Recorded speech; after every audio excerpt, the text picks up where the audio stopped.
Baik, Assalamualaikum warahmatullahi wabarakatuh.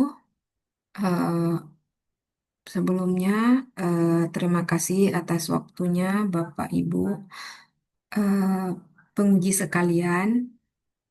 Baiklah, saya izin memperkenalkan diri. Nama saya Wanti Nur Jadidah, eh, merupakan mahasiswa bimbingan dari Pak Unggul Purwohedi dan Ibu Dr. Rida Prihatni.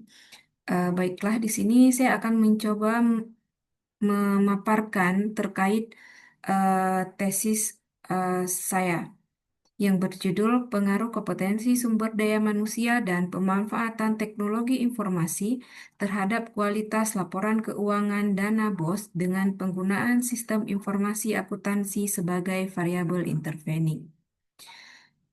Untuk latar belakang telaah teori, kemudian juga tentang metode penelitian sudah saya jelaskan sebelumnya. Di sini saya akan langsung menjelaskan tentang hasil dan pembahasan dari tesis yang saya lakukan, judul tesis yang saya ambil. Yang pertama itu terkait gambaran umum lokasi penelitian. Seperti dijelaskan sebelumnya di bab 3 bahwa lokasi penelitian di sini adalah terdapat di dua wilayah administratif yang ada di Provinsi Aceh, yaitu Kota Banda Aceh dan Kabupaten Aceh Besar. Di sini terdapat 40 sekolah yang berakreditasi A di Kota Banda Aceh dan Kabupaten Aceh Besar yang tersebar di dua kabupaten kota tersebut, di mana terdapat 18 SMA atau SMK di Kota Banda Aceh dan terdapat 22 SMA atau SMK di Kabupaten Aceh Besar. Semua sekolah ini merupakan sekolah yang menerima bantuan operasional sekolah atau biasa kita kenal dengan dana BOS.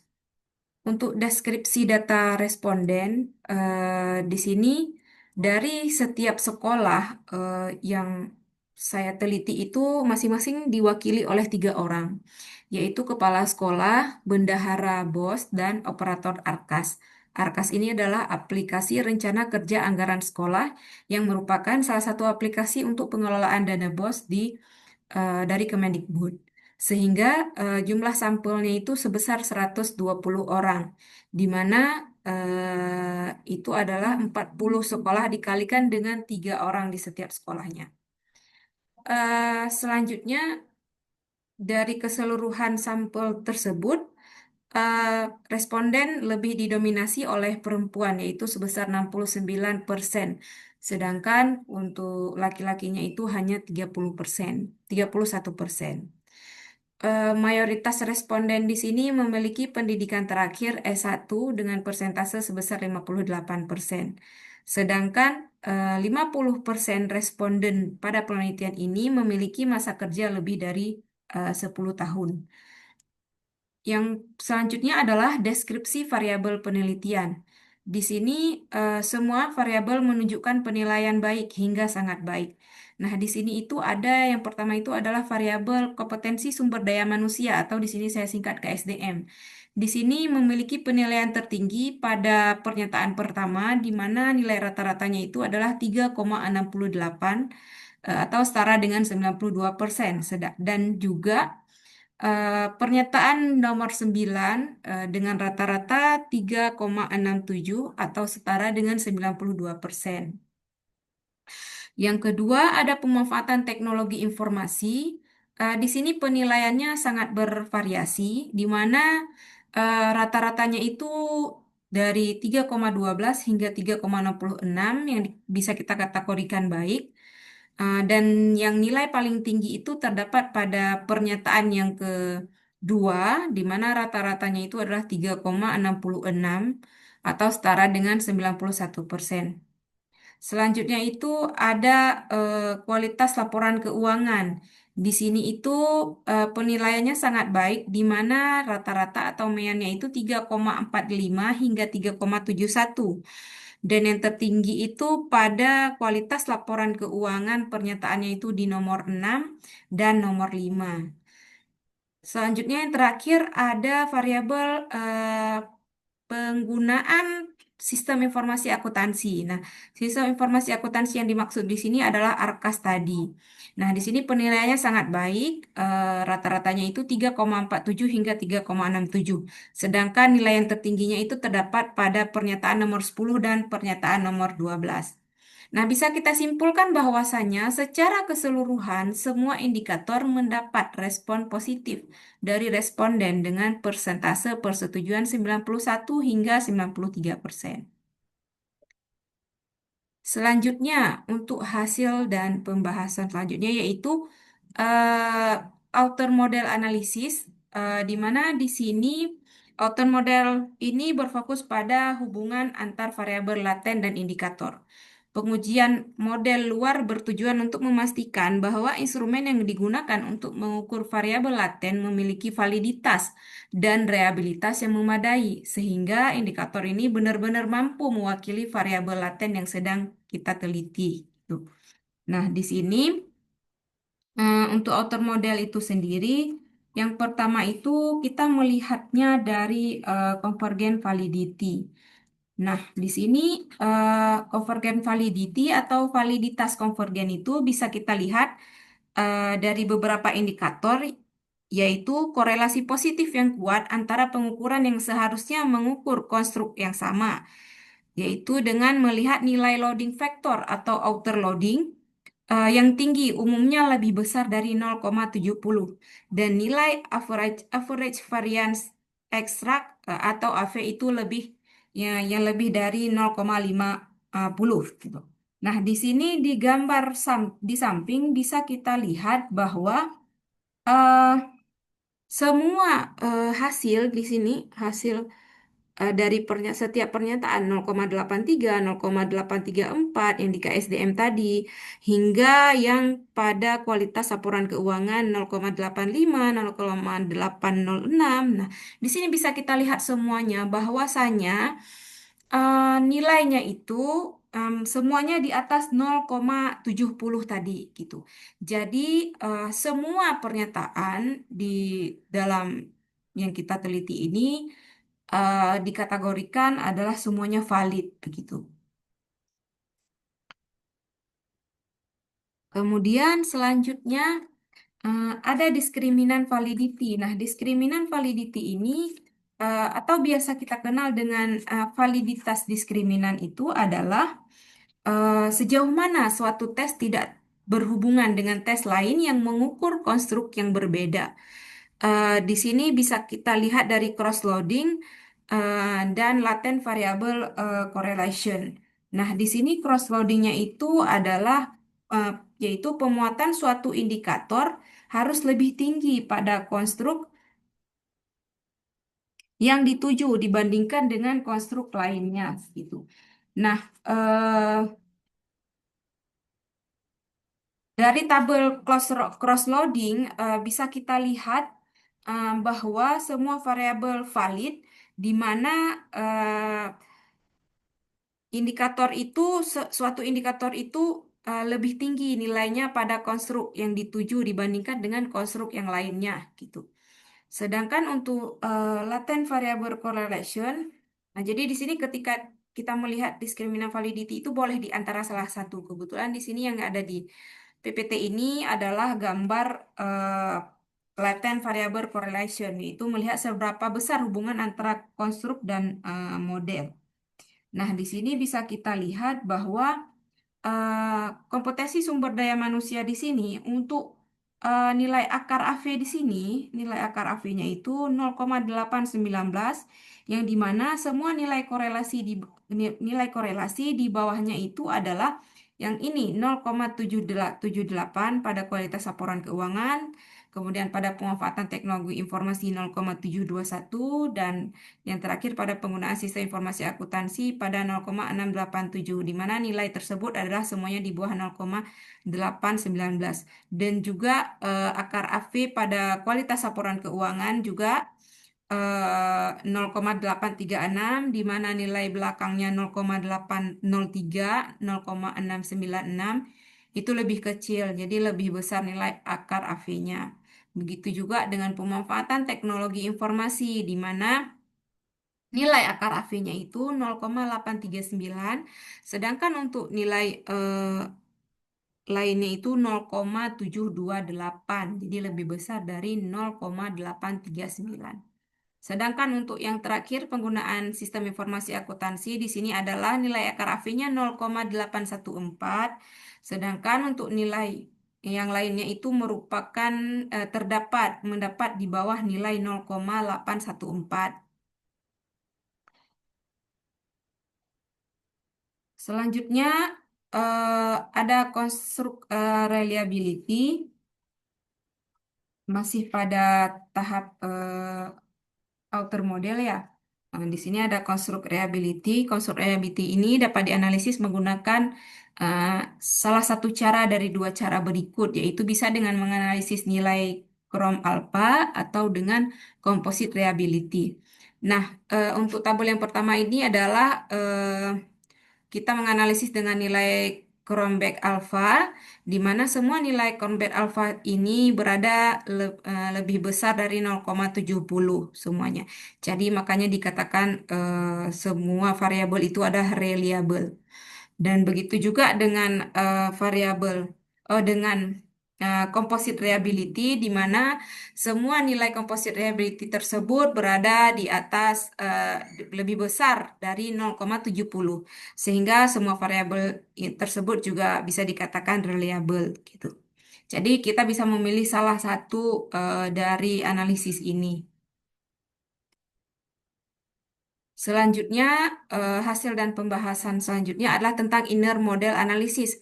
Di sini analisis yang menguji hubungan sebab akibat antara variabel laten atau konstruk yang tidak dapat diukur secara langsung. Tujuannya adalah untuk mengevaluasi kekuatan dan akurasi model struktural yang dibangun serta memprediksi pengaruh antar variabel, seperti pengaruh langsung, tidak langsung, dan total. Berikut ini adalah gambar dari bootstrapping untuk inner model. Selanjutnya, di inner model itu ada yang namanya R square atau R kuadrat. Ini di dalam PLSM mengukur seberapa baik variabel independen dapat menjelaskan variasi variabel dependen dalam model struktural. Nilai R kuadrat itu menunjukkan daya prediksi keseluruhan model. Kriteria penilaian ini dibagi menjadi tiga kategori, yaitu ketika dia R kuadratnya sebesar 0,25 menunjukkan efek yang lemah. Sedangkan ketika R kuadratnya 0,50 menunjukkan moderat. Dan ketika R kuadratnya sebesar 0,75 menunjukkan efek yang kuat atau signifikan. Maka oleh karena itu, semakin tinggi nilai R kuadrat untuk suatu variabel dependen, semakin besar variasi yang dapat dijelaskan oleh variabel independennya.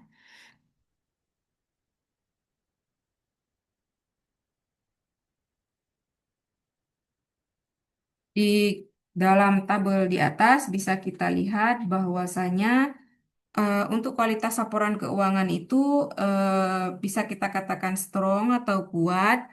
Kemudian untuk penggunaan sistem informasi akuntansi bisa kata-katakan sedang atau moderat. Selanjutnya untuk F square atau F kuadrat itu atau effect size itu adalah ukuran untuk menunjukkan besarnya pengaruh relatif variabel eksogen terhadap variabel endogen dalam model. Ukuran ini tercermin dari perubahan R kuadrat ketika satu variabel eksogen dihilangkan sehingga dapat menggambarkan seberapa besar pengaruh langsung variabel independen tersebut terhadap variabel dependen dalam model struktural. Dapat diklasifikasikan menjadi tiga. Yaitu ketika F kuadratnya 0,02 berarti menunjukkan pengaruh lemah. Jika nilainya di bawah 0,02 berarti tidak ada pengaruh. Eh, Ketika 0,15 berarti mengajukan pengaruh sedang. Ketika 0,35 menunjukkan pengaruh kuat pada level struktural. Di mana bisa kita lihat dari tabel di atas bahwasanya kompetensi sumber daya manusia memiliki nilai eh, manusia terhadap kualitas laporan keuangan, nilai jalurnya adalah 0,275. Ini menunjukkan bahwa nilainya itu adalah sedang atau moderat. Selanjutnya, kompetensi sumber daya manusia terhadap penggunaan sistem informasi akuntansi menunjukkan nilai 0,132, yaitu pengaruhnya juga sedang. Kemudian untuk pemanfaatan teknologi informasi terhadap kualitas laporan keuangan itu tidak ada pengaruh. Jadi artinya itu pemanfaatan teknologi informasi tidak ada pengaruhnya terhadap kualitas laporan keuangan tersebut. Selanjutnya untuk pemanfaatan teknologi informasi terhadap penggunaan sistem informasi akuntansi itu memiliki nilai F kuadratnya sebesar 0,21271. Berarti yang dinyatakan bahwa dia berpengaruh sedang atau moderat. Dan yang terakhir, untuk penggunaan sistem informasi terhadap kualitas laporan keuangan, di sini itu F kuadratnya adalah 0,387 yang menunjukkan memang pengaruh yang sangat kuat ketika Arkas itu memang digunakan sebagai suatu aplikasi di penggunaan sistem informasi akuntansi ini. Selanjutnya, untuk hasil dan pembahasan pengujian hipotesis, di sini uji signifikansi dalam PLSM dilakukan untuk menentukan apakah hubungan antara variabel laten dalam model secara statistik signifikan. Proses ini umumnya menggunakan teknik bootstrapping, di mana data diulang ambil untuk menghitung nilai koefisien jalur dan kesalahan standar yang sesuai. Hasilnya dilaporkan dalam bentuk statistik atau nilai P. Sebuah hubungan dianggap signifikan jika nilai P lebih kecil dari tingkat signifikansi yang telah ditentukan. Dalam studi ini, tingkat signifikansi yang ditentukan adalah 0,05. Nah, di sini bisa kita lihat bahwa dari antara 5 hipotesis ini terdapat satu hipotesis yang ditolak karena nilai p-value-nya eh, lebih eh, besar dari 0,05.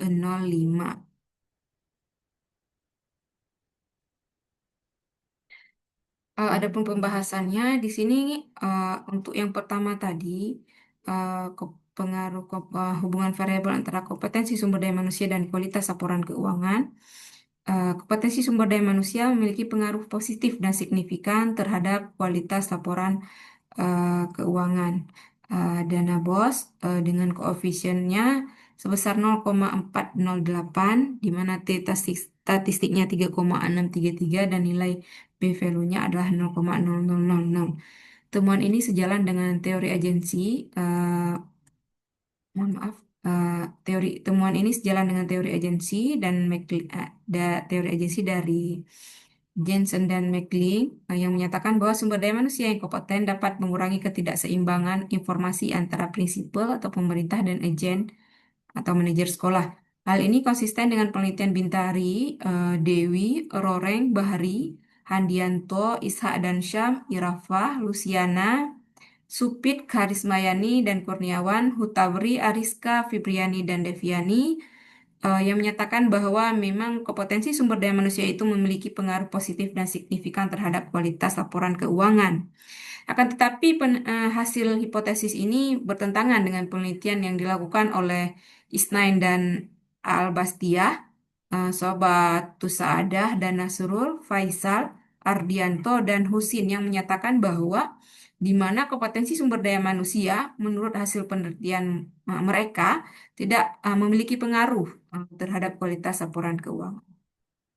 Kemudian hipotesis yang kedua, penggunaan teknologi informasi tidak memiliki pengaruh yang signifikan terhadap kualitas laporan keuangan dana BOS. Sehingga hipotesis yang kedua ini ditolak, di mana di sini dikatakan bahwa teknologi berperan sebagai fasilitator, bukan sebagai pendorong utama. Nah, ini, temuan dari penelitian saya ini sejalan dengan penelitian Isnain dan Al-Bastiah. Kemudian penelitian dari Hutabri, Damayanti, Sobatu Saadah dan Nasrullah dan juga Ardianto. Akan tetapi hasil penelitian ini bertentangan dengan penelitian Santoso, Binawati dan Nindyaningsi, Hadis, Setyaningrum dan Haryanto, Armanda dan Primar Dining Tias dan Hidayat, yang dimana dari hasil penelitian mereka menyatakan bahwa penggunaan teknologi informasi ini memang memiliki pengaruh terhadap kualitas laporan keuangan. Dan hipotesis ketiga menyatakan hasil penelitiannya menyatakan bahwa kompetensi sumber daya manusia memiliki pengaruh signifikan dan positif terhadap penggunaan sistem informasi akuntansi. Di sini keberhasilan SIA atau Sistem Informasi Akuntansi ini bergantung pada kompetensi dan partisipasi sumber daya manusia, yaitu pengelola keuangan. Di sini bendahara sekolah memiliki peran strategis sehingga perlu peningkatan kemampuan dalam menggunakan aplikasi rencana kerja anggaran sekolah atau ARKAS. Temuan ini didukung atau memiliki pendapat yang sama dengan penelitian Rizka, Friski, Pribadi, Sari, dan Hawi Hanus, Rizal, dan juga dari Nasution.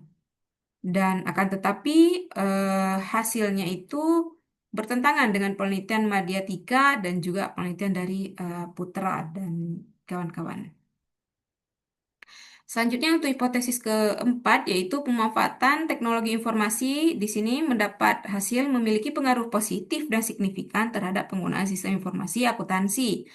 Sehingga hipotesis yang keempat ini diterima, di mana keberhasilan pemanfaatan teknologi informasi menjadi faktor utama dalam mengoptimalkan penggunaan sistem informasi akuntansi organisasi. Semakin efektif teknologi informasi dimanfaatkan, semakin baik tingkat penggunaan sistem informasi akuntansi yang dicapai. Temuan ini konsisten dengan penelitian pribadi Halimah Rizkia, Hadis, Binawati, dan eh, Nindyaningsih, Ariska, akan tetapi terdapat penelitian yang tidak sejalan dari Dekasari, Wibawani, Mantika, dan Praptiningsih, Isnen, dan Albastia. Untuk hipotesis yang kelima itu adalah penggunaan sistem informasi akuntansi memiliki pengaruh positif dan signifikan terhadap kualitas laporan keuangan dana BOS. Sistem informasi akuntansi yang terkomputerisasi dan terintegrasi berpengaruh signifikan terhadap kualitas laporan keuangan pemerintah daerah. Berdasarkan agensi teori, sistem ini membantu pemerintah menyajikan informasi akurat dan tepat waktu kepada stakeholder, sekaligus mendukung prinsip akuntabilitas melalui peningkatan efisiensi dan akurasi pengelolaan data keuangan.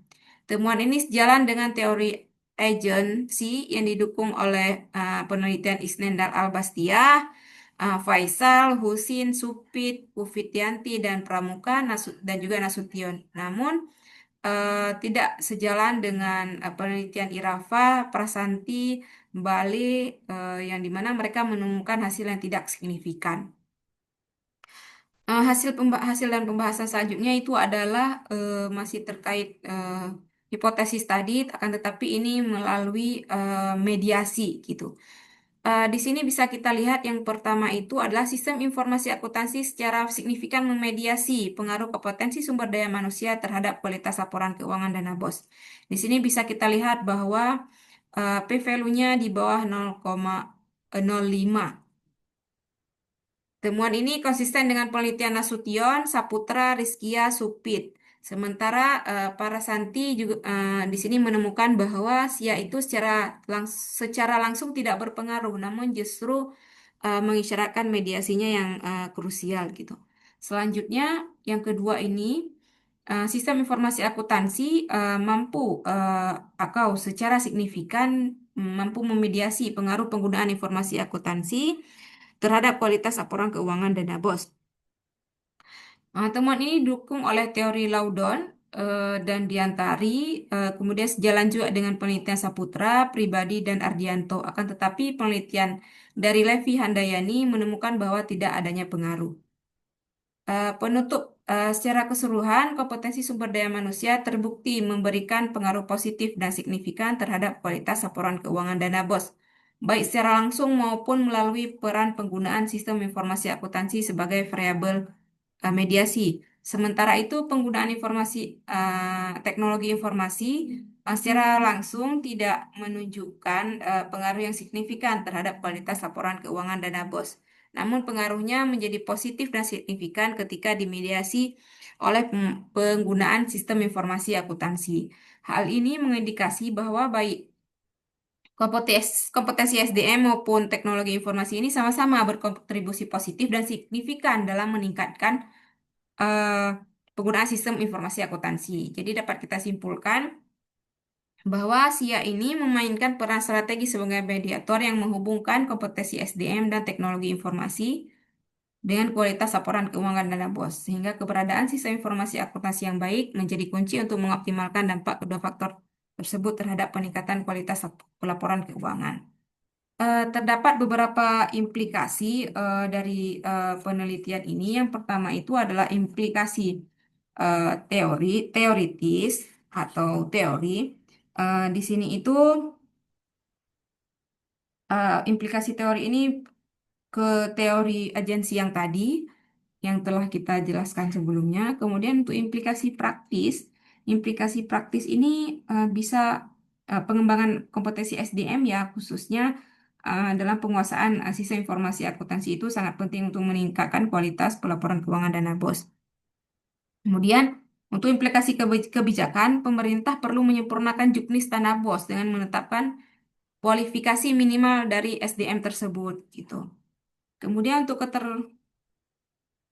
untuk selanjutnya itu penelitian ini memiliki beberapa keterbatasan, di mana ruang lingkup yang sangat sempit, kemudian penggunaan kuesionernya self-report gitu ya. Kemudian variabel penelitiannya belum cukup seluruh faktor yang mempengaruhi kualitas laporan keuangan. Kemudian desain penelitiannya cross-seksional. Pengukuran variabel masih bersifat subjektif serta belum masukkan aspek perilaku dan psikologis dari pengolah keuangan gitu. Yang itu memang dapat mempengaruhi kualitas laporan keuangan. Penelitian selanjutnya disarankan memperluas cakupan dengan membandingkan jenjang pendidikan atau wilayah yang berbeda, bisa menambahkan variabel mediasi yang lain, serta juga bisa menggunakan mixed method dan studi longitudinal. Objek penelitian dapat diperluas pada jenis pendidikan, jenis dana pendidikan lain, dengan instrumen pengukuran yang lebih objektif. Selain itu juga penting untuk mengkaji faktor perilaku dan praktik terbaik penerapan sistem informasi akuntansi di sekolah berprestasi. Mungkin sekian dari presentasi hasil tesis saya. Lebih dan kurang saya mohon maaf. Apabila ada yang ingin ditanyakan, dipersilahkan. Saya tutup dengan billahi taufiq wal hidayah. Wassalamualaikum warahmatullahi wabarakatuh.